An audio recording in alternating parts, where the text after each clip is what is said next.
इन लोगों को लगा बड़ा अच्छा टाइम है, इमरान खान अनपॉपुलर हो रहा है, महंगाई है, एस्टेब्लिशमेंट भी जो है वो भी पीछे हट रही है। ये जो बात करते हैं ना कि इमरान खान गैर रवायती सियासतदान है और रवायती सियासतदान है, मेरा दिल करता है मैं जूता उतार के इनके मुंह के ऊपर मारूं। क्या रवायती सियासत है इनकी? जरदारी की, नवाज शरीफ की क्या सियासत है? कब्जा माफिया की, करप्शन की, सराय महल की, क्या मतलब मुल्क से भागने की? कभी ये बीमार हो जाते हैं, कभी इनकी कमर में दर्द निकल आती है, ये सियासत है। इमरान खान वाहिद पॉलिटिशियन है जो एक सिस्टम से 25 ईयर्स की स्ट्रगल के बाद वो बंदा आया है। लेकिन ये एक वक्त है जब आपके पास सिर्फ साल रह गया है, तो आप उसको कंप्लीट करने दें। आप इतनी जल्दी में क्यों हैं? कंस्ट्रक्शन के सेक्टर में देख लें, टैक्सेशन में देख लें, एग्रीकल्चर में देख लें, 73% जो है वो इनकम इंक्रीज हुई है। तहरीक से जस्ट बिफोर जो इस्लाम फोबिया के ऊपर इमरान खान को जो पिज़राई मिली है, वो उसका तो मैं कहता हूँ कोई मुकाबला ही नहीं है ना। जी नाज़रीन, मुल्क का सियासी मंजरनामा इस वक्त जून की तपती गर्मी से ज्यादा जो है वो गर्मा चुका है। क्या साबका सदर जरदारी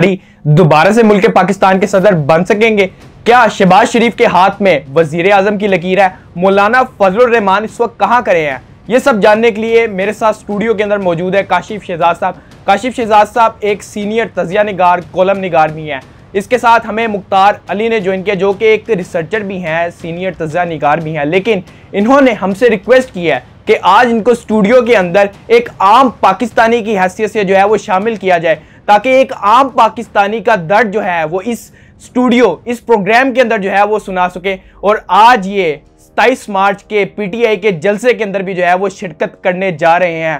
तो क्या वो डेड सपोर्टर पीटीआई का दोबारा जाग चुका है? ये सब जानेंगे आज के प्रोग्राम में। देखिए जी, मुल्की सियासत में जो इस वक्त बदलाव आ रहा है वो इतना अनएक्सपेक्टेड भी नहीं था। हमारी जो इस्टेब्लिशमेंट है वो हमेशा उस तरफ टिल्ट करती है जहाँ पे करंट गवर्नमेंट को लोगों की सपोर्ट होती है, पब्लिक की सपोर्ट होती है।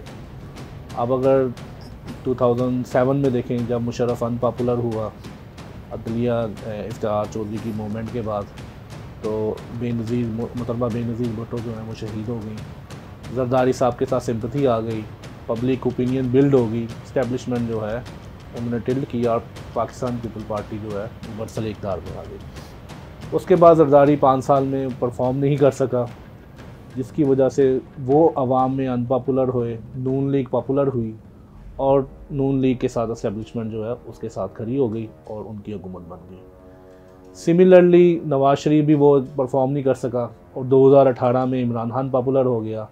इस्टेब्लिशमेंट ने जब देखा कि अवामी राय पीटीआई के साथ है तो उन्होंने सपोर्ट किया और इमरान खान जो है वो बरसल इक़्तिदार में आ गया। अब करंट सिचुएशन में हुआ ऐसे कि महंगाई आई कोविड के बाद, और कोविड के बाद जब वैक्सीनेशन के बाद दुनिया ओपन हुई तो एक महंगाई का एक तूफ़ान पूरी दुनिया में आया। मेरी राय में इमरान खान ने बड़ा अच्छा उसको मैनेज किया, लेकिन बहैसियत वज़ीर आज़म और हुकूमती अरकान या जो उनके मशीर थे, जो उनके वज़रा थे, वो अवाम तक डिलीवर नहीं कर सके कि उन्होंने कितना अच्छा परफॉर्म किया। और ऐसा लग रहा था कि ये अवाम में अनपॉपुलर हो गए। इस चीज़ का फ़ायदा अपोजिशन ने उठाया, क्योंकि अपोजिशन भी इस्टेब्लिशमेंट की साइकोलॉजी शायद समझती है और उन्होंने ये अच्छा टाइम देखा कि ये अच्छा टाइम है कि हम अदम एतमाद की तहरीक लेके आएँ। इस्टेब्लिशमेंट या तो न्यूट्रल हो जाएगी या फिर इस्टेब्लिशमेंट जो है वो देखेगी इमरान खान अनपॉपुलर है तो हमारा ही साथ देगी। लेकिन मुख्तार साहब की तरफ शिफ्ट करेंगे। अब मुख्तार साहब, आप मुझे ये बताएं कि बीइंग पीटीआई की हुकूमत चल रही थी, सपोर्टर्स डेड हो गए, महंगाई का जो है वो वही तूफ़ान जिसके ऊपर जो है इमरान खान ने वोट मांगे थे कि दिन ब दिन बढ़ती महंगाई, पेट्रोल की महंगाई, बिजली की महंगाई, रोटी की महंगाई, इन सारी चीज़ों की वजह से जो है इमरान खान को अवाम ने वोट दिया। लेकिन देखा गया कि जैसी ही हुकूमत आई, जब ये महंगाई का तूफ़ान, अब उसकी वजूहात हम कुछ भी ले सकते हैं, कोविड ले लें, ये ले लें, लेकिन सपोर्टर्स यही समझे कि ये लोग हमें डिलीवर नहीं कर पाए। तो ऐसे में बीइंग ए सपोर्टर आज आप जलसे के अंदर भी जो है वो शमूलियत कर रहे हैं। कि आप समझते हैं कि आपकी हुकूमत ने जो आपसे वादे किए थे वो उसने पूरे किए? नहीं। अगर आप मुझसे 1 महीना पहले तक पूछते तो मेरा जवाब यही होता कि नहीं, वो उतने वादे नहीं पूरे कर सके जितने उन्होंने प्रोमिसेस किए थे। नौकरियों के वादे किए थे और 50 लाख घरों के वादे किए थे, वो कहाँ हैं? लेकिन अगर अभी की सिचुएशन देखे, जैसे काशिफ साहब ने कहा है कि जब ये नो कॉन्फिडेंस मोशन आया उससे पहले यकीनन हम लोग भी और मेरे जैसे और भी जितने भी लोग थे वो इमरान से बहुत ज़्यादा बददिल हो चुके थे। ख़ास तौर पर जो पंजाब का रहने वाला है, लाहौर का रहने वाला है, उसमें बहुत बड़ा फैक्टर बुज़दार फैक्टर था, क्योंकि हम लोग नहीं चाह रहे थे कि वो हो और उसके बारे में बहुत सारी बातें की गई, लेकिन उसने डिलीवर नहीं किया। लेकिन आहिस्ता आहिस्ता जैसे टाइम गुजरा, कुछ पॉलिसीज़ इसने दी, ख़ास तौर पर कोविड के दिनों में जो लोगों को इसने कैश बांटा, उसमें मैंने खुद देखा कि बहुत सारे लोगों को वो पैसे मिले। बहुत सारी सफ़ेदपोश फैमिलीज़ भी थी, गरीब भी नहीं थे, वो भी उनको भी कैश मिला। लेकिन बात है कि वो बात पब्लिक तक नहीं पहुंची, लोगों को नहीं पता। बहुत कम लोग थे जिनको पता था कि ये सब कुछ हो रहा है। उसके बाद बहुत बड़ा फैक्टर आया जैसे हेल्थ कार्ड वाला है, उसके बारे में भी लोग जानते हैं, उसके बारे में लोगों को पता है कि इस पर ट्रीटमेंट हो रहा है, इलाज हो रहा है, बड़े बड़े हॉस्पिटल्स में हो रहा है। लेकिन ड्राइंग रूम्स के अंदर बैठ के तो वो सब लोग एक दूसरे को बता रहे हैं, लेकिन पब्लिक में अवेयरनेस नहीं है। ये कमज़ोरी ज़रूर रही है। लेकिन पॉइंट ये है कि जब ये नो कॉन्फिडेंस मोशन आया है और इन लोगों ने सोचा कि इसको निकाला जाए, तो मेरे जहन में पहला क्वेश्चन ये था कि क्यों ऐसा क्या हुआ है एकदम से कि किस वजह से आप इसको निकालना चाहते। एक क्वेश्चन नहीं, इसमें पॉइंट ये है कि अगर अपोजिशन को ये सब लग रहा था तो फिर सबसे अच्छा टाइम तो ये था कि साल डेढ़ साल पहले ले आते तो इनको ज़्यादा कामयाबी मिलती। बहुत सारे लोग जो अब उसकी फेवर में चले गए हैं वो शायद अपोजिशन को सपोर्ट करते। लेकिन ये एक वक्त है जब आपके पास सिर्फ साल रह गया है, तो आप उसको कंप्लीट करने दें। आप इतनी जल्दी में क्यों हैं? ये मुझे समझ नहीं आ रहा कि इसमें क्या मसला है कि आप इतनी जल्दी है कि आप बस इसको हटाएं। और फिर अगर आप हटाना भी चाहते हैं तो मेरा सवाल इस्टेब्लिशमेंट से भी है कि आपके पास ऑल्टरनेट क्या है? आपके पीछे कौन है? आपके पीछे वही है मरियम नवाज़, उसका बाप शहबाज शरीफ, जरदारी साहब का तो ज़माना मेरा ख़्याल है पाकिस्तान की हिस्ट्री का वर्स्ट तरीन ज़माना था, कि जब आपके पास ना बिजली थी, ना आपके पास सेफ्टी थी, आपको पता ही नहीं था कि आप शायद किसी मुल्क में रह रहे हैं या आप किसी जंगल में रह रहे हैं। तो आप क्या लेके आ रहे हैं कि अभी 3 साल के बाद अभी तो समर जो उसके प्रोजेक्ट्स हैं उनका मिलना शुरू होगा, उसका इफ़ेक्ट आना शुरू होगा, तो अब इस मौके पे उसको हटाने की बात की जा रही है। सो ये चीज़ एक कुछ इनका लिंक बन नहीं रहा। तो अल्टीमेटली जिसका लिंक नहीं बन रहा, जिसकी बेस नहीं बन रही, इसका मतलब ये है कि इसके अंदर बहुत सारे और फैक्टर्स हैं जो आम लोगों को नहीं पता। काशिफ साहब, आप मुझे बताएं कि आपको क्या फैक्टर्स लग रहे हैं? क्या आपको लग रहा है कि ये इलेक्शन से पहले जो है वो मैदान गरमाया जा रहा है? देखें, व तो इज़्ज़ु मंतशा व तो ज़िल्लु मंतशा, इज़्ज़त देने वाला और ज़िल्लत देने वाला अल्लाह की ज़ात है। एक प्लान ज़मीन की मखलूक बनाती है और एक प्लान अल्लाह ताला ऊपर बनाता है। इन लोगों को लगा बड़ा अच्छा टाइम है, इमरान खान अनपॉपुलर हो रहा है, महंगाई है, इस्टेब्लिशमेंट भी जो है वो भी पीछे हट रही है, तो हम जो है ना बड़े आराम से इमरान खान को हटा देंगे। लेकिन आप देखिए इमरान खान के काम के जो सम्राट हैं वो आना शुरू हो गए। आप अपनी कंस्ट्रक्शन के सेक्टर में देख लें, टैक्सेशन में देख लें, आप एग्रीकल्चर में देख लें, 73% जो है वो इनकम इंक्रीज हुई है। 1400 बिलियन रुपीस का जो इजाफी आमदनी वर्ल्ड बैंक की अभी जो रिपोर्ट आई है, वर्ल्ड बैंक की रिपोर्ट है, सबसे ज़्यादा कम हुई है। तो मतलब और अभी इस तहरीक से जस्ट बिफोर जो इस्लाम फोबिया के ऊपर इमरान खान को जो पेज़राई मिली है, वो उसका तो मैं कहता हूँ कोई मुकाबला ही नहीं है ना, कि इस्लाम के नाम को जो उसने रोशन किया, इस्लाम के नाम को बोलबाला किया, दुनिया से फिर मनवाया कि इस्लाम फोबिया जो है वो एग्जिस्ट करता है। उसके बाद फिर वो खड़ा हो गया, ठीक है। और जो पॉलिटिकली जो एक बड़ी कॉम्प्लिकेशन सुपर पावर्स के दरमियान जो पावर का जो शिफ्ट चल रहा था, कोविड के बाद जो इकोनॉमी की जो पोजीशंस थी वो चेंज हो रही थी, तो इस सारे फैक्टर्स में इमरान की जो फॉरेन पॉलिसी थी ना वो बहुत ज़बरदस्त थी। उसके सम्राट भी हमें आना शुरू हो गए। रशिया के मिनिस्टर की तरफ से ये कहना कि इमरान खान को कि आप जिस मौके पर आप यहाँ पे विज़िट करने आए हैं, आप ना भी आते तो बहुत हम समझ सकते थे कि आप नहीं आ सकते, लेकिन आपका आना हम भूलेंगे नहीं। चाइना के CPEC में देख लें, चाइना में कितनी एक्सेप्टेंस है इमरान खान की, ईमानदार बंदा है, ईमानदारी बोलती है। उसके अलावा इस वक्त आपकी जो मिडल ईस्ट है उसकी सारी यूथ इमरान खान की दीवानी है और उसको इस्लाम का लीडर समझते हैं वो। तो अभी फिर जुर्माना भी माफ़ हुआ है, सोने के ज़हायर का जो मसला है, मतलब अल्लाह की तरफ से जो सम्राट और ब्लेसिंग इमरान खान की अच्छी और पुख्ता नीयत की मिल रहे हैं, वो नज़र आ रहे हैं, वो कंटिन्यूसली आई जा रहे हैं। लेकिन ये ओपोजिशन तो कहती है नौ मौलूद है, इसको सियासत नहीं आती, इसको हुकूमत नहीं आती, इसने अपने वुज़रा जिनको ये 20-20 साल कहता रहा कि असद उमर साहब आएंगे तो हमारे फाइनेंस मिनिस्टर होंगे, उसको हटा दिया, फलां वजीर को हटा दिया, हेर फेर करते रहे। तो वो तो कह रहे इसको तो सियासत नहीं आती, हुकूमत नहीं आती, ये रिवायती सियासतदान ही नहीं है। देखें, ये जो बात करते हैं ना कि इमरान खान गैर रवायती सियासतदान है और रवायती सियासतदान है, मेरा दिल करता है मैं जूता उतार के इनके मुंह के ऊपर मारूं। क्या रवायती सियासत है इनकी?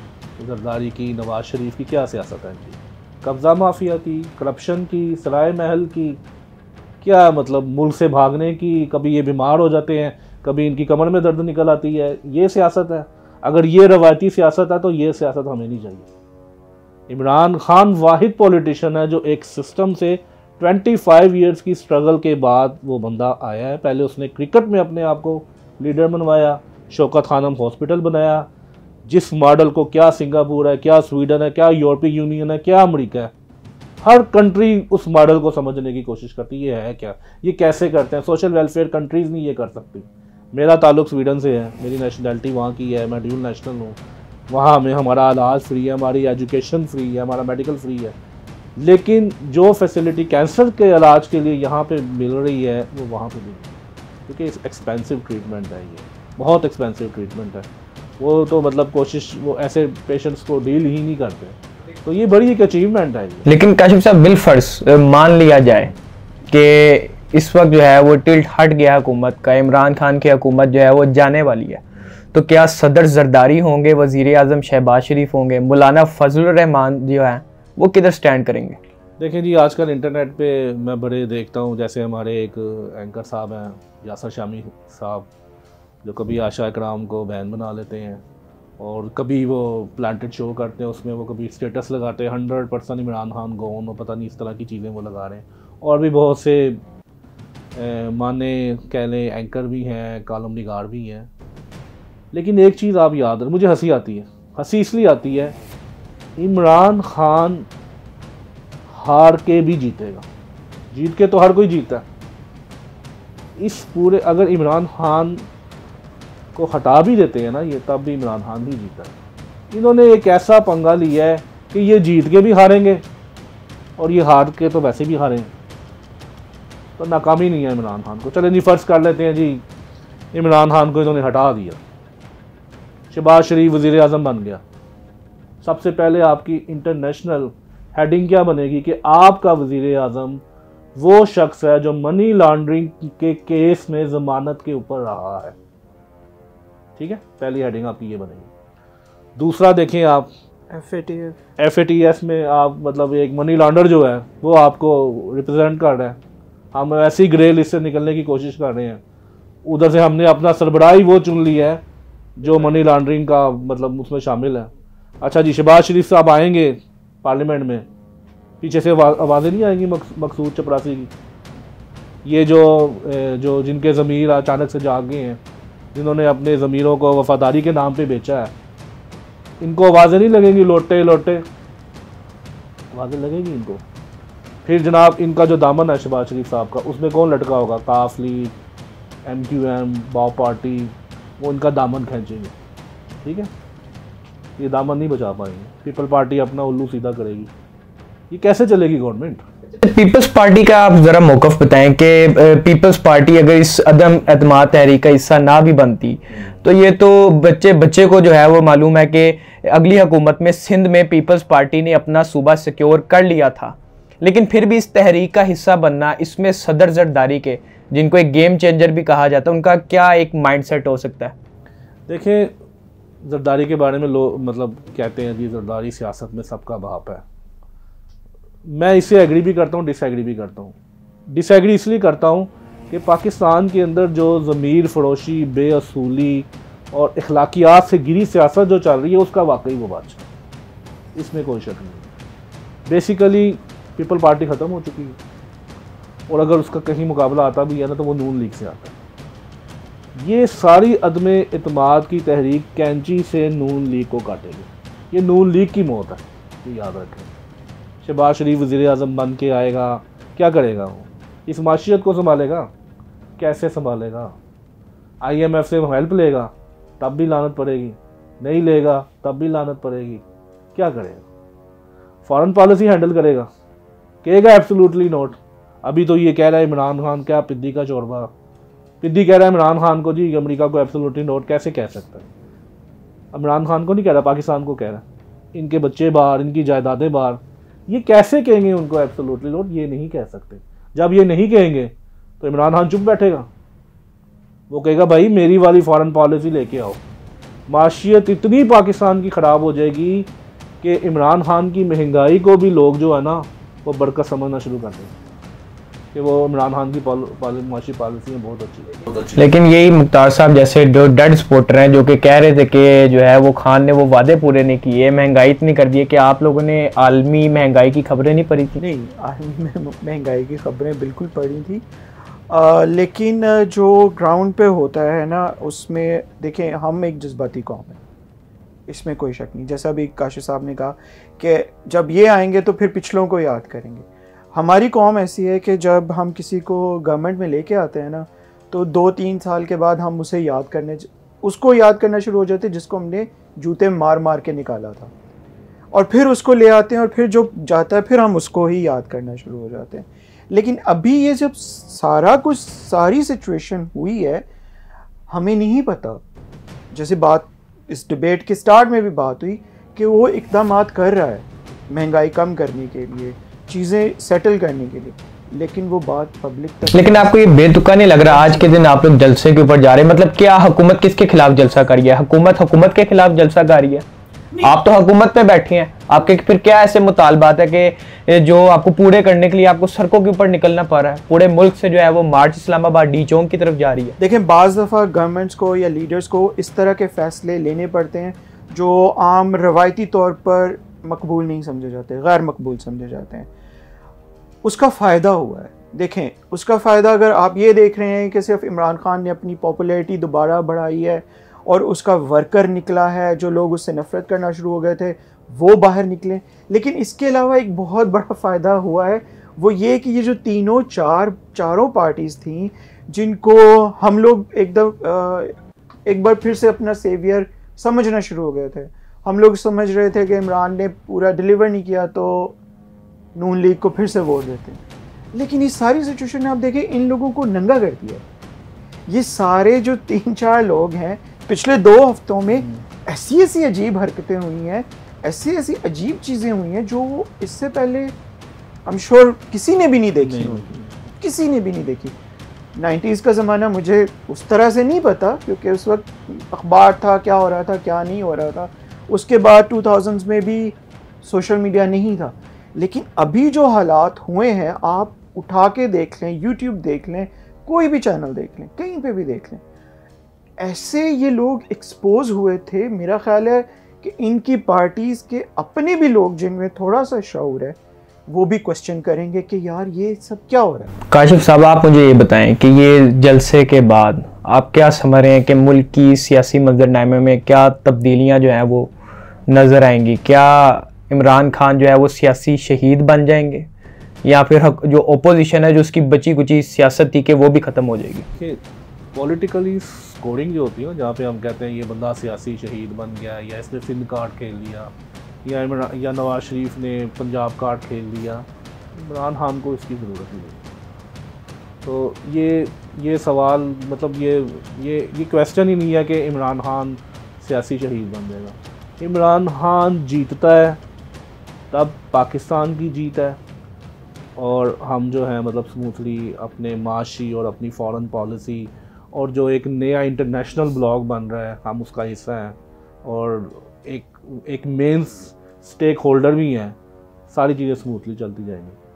और अगर इमरान खान को ये हटा देते हैं या इमरान खान हार जाता है तब भी इमरान खान की जीत है, क्योंकि ये पार्लियामेंट नहीं चल सकती इन लोगों के साथ। एंड पे री इलेक्शन होंगे, री इलेक्शन में कौन पॉपुलर होगा? इमरान खान होगा, इमरान खान ही वापस आएगा।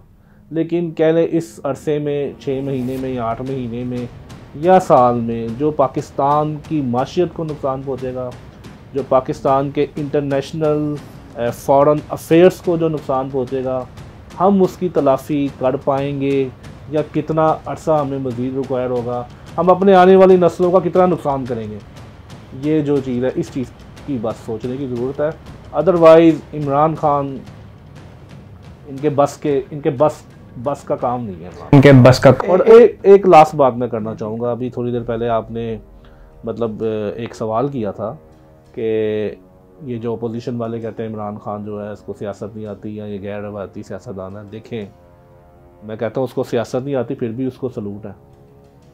जरदारी, नवाज शरीफ, शहबाज शरीफ, फजलुर रहमान, सारी अपोजिशन ऐसे खड़ी है और इसका बाल भी नहीं बिका कर सकता। आज का दिन जो है सियासी जो दर्जा हरारत इस्लामाबाद के अंदर गर्म होने जा रहा है, ये दिन भी जो है हिफाजत के साथ गुजर जाए।